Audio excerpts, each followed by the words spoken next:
Hello friends, उम्मीद series में आज हम बात करेंगे एरिक एरिक्सन ने, जिन्होंने theory of psycho social development, जिसे उर्दू में नफ्सियाती तरक्की का नज़रिया कहेंगे। फ्रेंड्स, एरिक्सन ने अपनी इस थ्योरी के अंदर बच्चों की डेवलपमेंट के 8 स्टेजेस को बताया था। उनका ये मानना था कि बच्चा जो है बचपन से लेकर बुढ़ापे तक अलग अलग स्टेजेस के अंदर अलग अलग मखसूस नफ्सियाती समाजी बहरान से गुजरता है, और जब उस बहरान से वो निकलता है तो अगले स्टेज में वो तरक्की करते हुए अगले अगले स्टेज में जाता है, यानी कि बचपन से लेकर बुढ़ापे तक वो पहुंचता है, जहाँ पे वो अलग अलग स्टेजेस के अंदर अलग अलग नफ्सियाती समाजी बहरान, जिसे साइको सोशल क्राइसिस कहेंगे, वहां तक पहुंचता है। ठीक है, तो उनकी थ्योरी को समझते हैं। सबसे पहले बात करते हैं एरिक एरिक्सन की। तो फ्रेंड्स, आपको बता दूं, एरिक एरिक्सन 15 जून 1902 को जर्मनी के शहर फ्रैंकफर्ट में पैदा हुए थे। इससे पहले सीटीडी के अंदर एक सवाल पूछा गया था पेपर फर्स्ट के अंदर कि एरिक एरिक्सन जो है किस शहर में पैदा हुए थे, तो फ्रैंकफर्ट में पैदा हुए थे। उनकी पैदाइश के बाद उनके खानदान कई मुश्किलात का शिकार रहा। फ्रेंड्स, एरिक्सन जो है वो बचपन में जब वो बहुत छोटे थे तो उनके जो फादर है उनकी डेथ हो गई थी। उसके बाद उनकी माँ ने एक यहूदी डॉक्टर से दूसरी शादी कर ली थी। हालांकि उस डॉक्टर ने एरिक को अपना लिया था, अपना नाम दे दिया था, लेकिन कुछ वक्त के बाद जब वो समझदार हुए, उन्हें मालूम पड़ा कि जिसे वो अपना फादर समझते हैं वो उनके फादर नहीं है। तो वो बहुत ज़्यादा उलझनों में आ गए थे, नफ्सियाती तौर पर बहुत ज़्यादा टूट गए थे। इसीलिए उन्होंने जो है कुछ वक्त के बाद अपना नाम चेंज करके एरिक एरिक्सन कर लिया था, यानी एरिक जो है वो एरिक का ही बच्चा है, एरिक का ही बेटा है। हालांकि एरिक्सन ने जो है आर्ट्स और जबान की तालीम हासिल की थी इब्तिदा में, लेकिन बाद में नफ्सियात और इंसानी तरक्की की तरफ माइल हुए थे। उनके पास रस्मी यूनिवर्सिटी की कोई डिग्री नहीं थी, मगर उन्होंने अपनी मेहनत और तहकीक से माहिर नफ्सियात के तौर पर शोहरत हासिल कर ली थी। 1930 में उन्होंने एक कैनेडियन फनकारा से शादी कर ली थी। उसके बाद वो यूरोप से अमेरिका चले गए। एरिक एरिक्सन ने इंसानी शख्सियत और नफ्सियाती तरक्कियात के नज़रिए के हवाले से मारूफियत हासिल की थी। खुसूसन उन्होंने जो एक किताब 1950 में लिखी थी जिसका टाइटल था चाइल्डहुड चाइल्डहुड एंड सोसाइटी।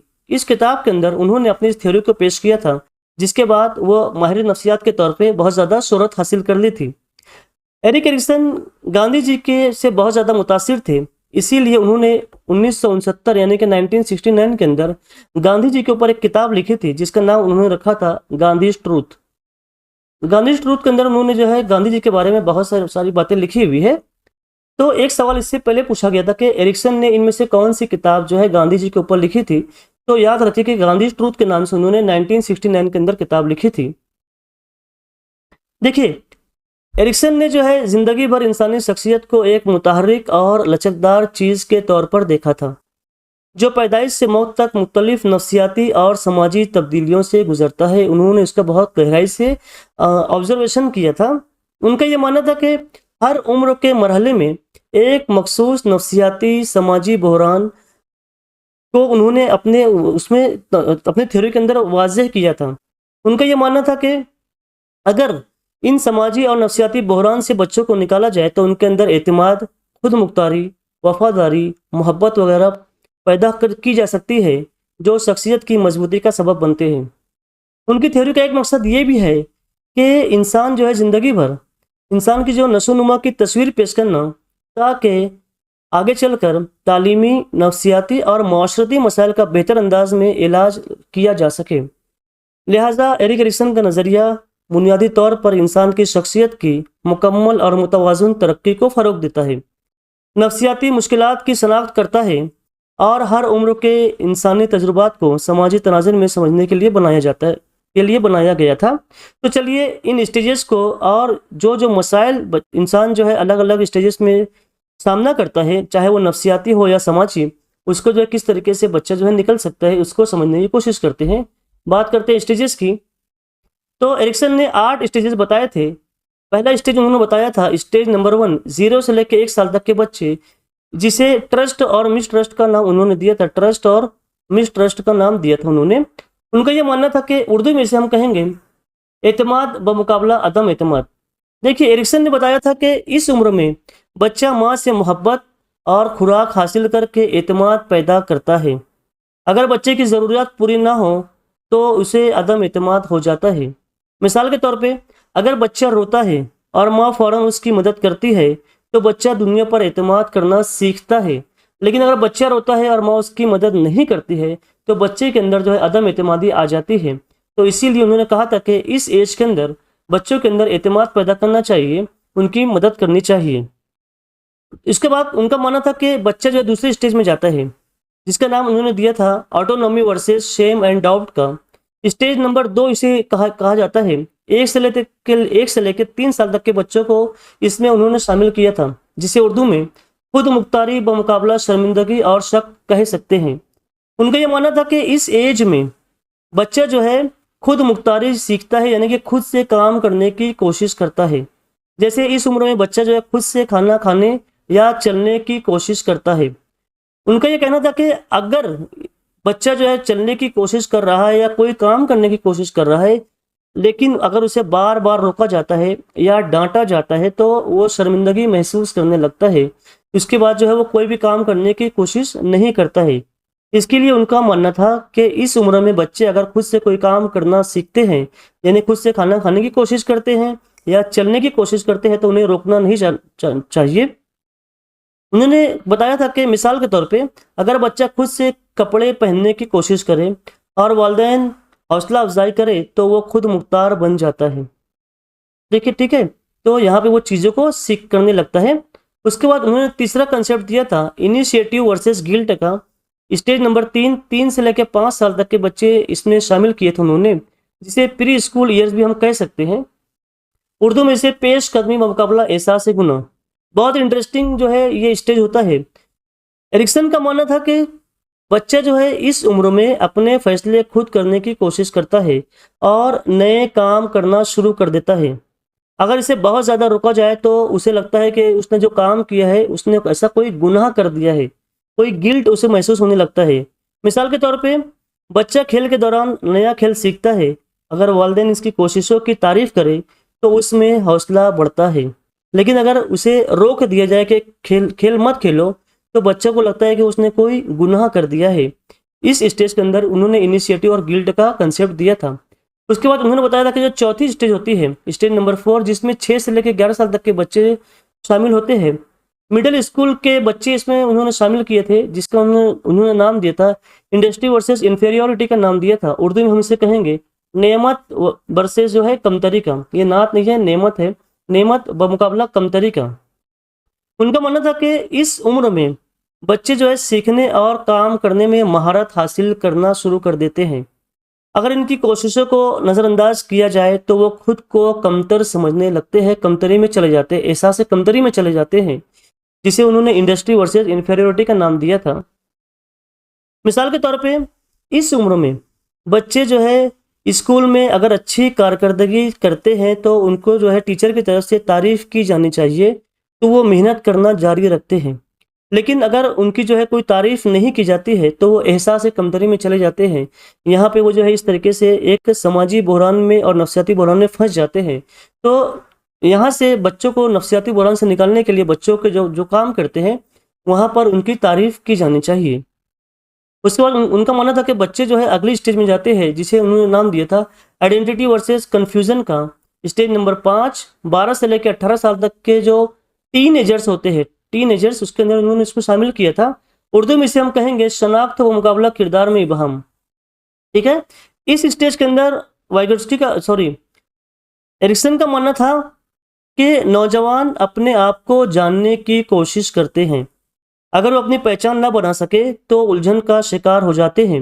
मिसाल के तौर पे नौजवान जो है मुख्तलिफ मशागिल को आजमा कर बाद में होने वाले अपने मुस्तकबिल का फैसला करते हैं। अगला स्टेज उन्होंने बताया था इंटीमेसी वर्सेस आइसोलेशन का। स्टेज नंबर 6, 18 से लेकर 40 तक के जो यंग एडल्ट होते हैं, इसमें इस स्टेज के अंदर उन्होंने इसमें शामिल किया था, जिसे उर्दू में हम कहेंगे कुर्बत बमुकाबला तन्हाई का। ये बहुत इंपॉर्टेंट स्टेज होती है। उनका मानना था कि इस एज के अंदर अफराद जो है दूसरे अफराद से गहरे ताल्लुकात कायम करते हैं या खुद में महदूद रह जाते हैं। अगर अफराद जो है गहरे ताल्लुकात कायम करते हैं किसी दोस्त के साथ या किसी शादी करते हैं किसी औरत के साथ, लड़की के साथ, तो उनका ये मानना था कि यहाँ पर जो है शादी और दोस्तों के साथ ताल्लुकात बनाना शुरू कर देते हैं। अगर वो ताल्लुकात नहीं बनाते हैं तो वो तन्हाई में रह जाते हैं और वो तन्हा रह के अपनी ज़िंदगी खराब कर लेते हैं। अगला स्टेज उन्होंने बताया था, सातवां स्टेज, जिसके उन्होंने नाम दिया था generativity versus stagnation. Stagnation stage number 7, 40 से लेकर 65 साल तक के लोग इसमें शामिल किया था उन्होंने, जिसे हम कहेंगे मिडल एज का नाम उन्होंने दिया था। एरिक्सन का मानना था कि इस एज के अंदर जो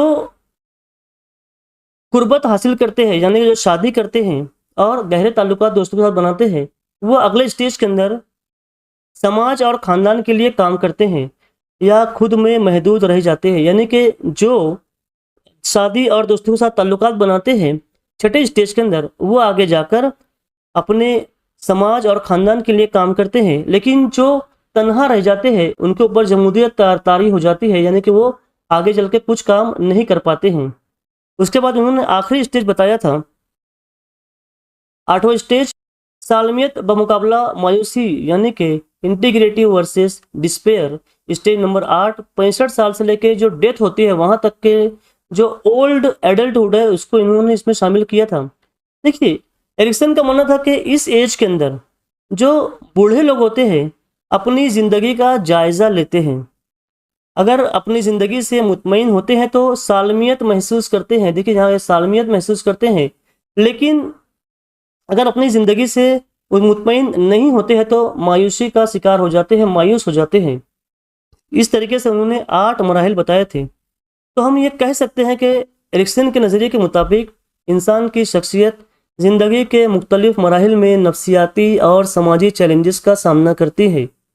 हर मरहले में बहरान को हल करना शख्सियत को तरक्की के लिए ज़रूरी होता है। इस तरह फ़र्द एतमाद, खुदमुख्तारी और मजबूत शनाख्त हासिल करता है। चलिए सवाल जवाब देख लेते हैं। एरिक एरिक्सन के नज़रिए के मुताबिक पहले मरहले का बहरान कौन सा है?